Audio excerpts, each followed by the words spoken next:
ગયેલા છે કે ભાઈ વિડીયો બનાવી લાવજો અને વિડીયોમાં કહેશે કે ભાઈ આ તો ઢીલા ઢીલા હતા બધા, એટલે બધા હું જય જવાન બોલું, તમારે જય કિસાન બોલવાનું છે જોરથી.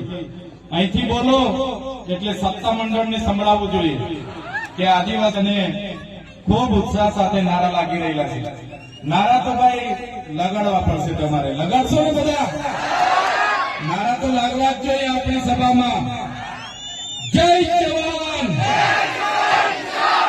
ધન્યવાદ.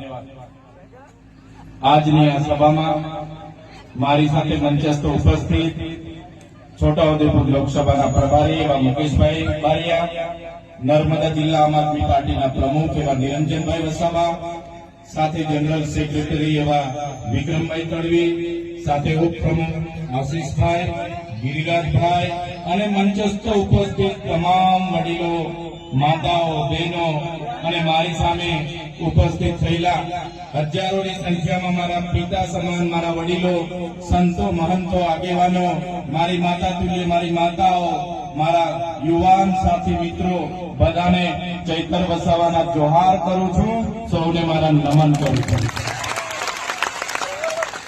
હમણાં થોડા દિવસથી હું મીડિયામાં જોઉં છું, લોકસભાના સદનમાં જે મનરેગા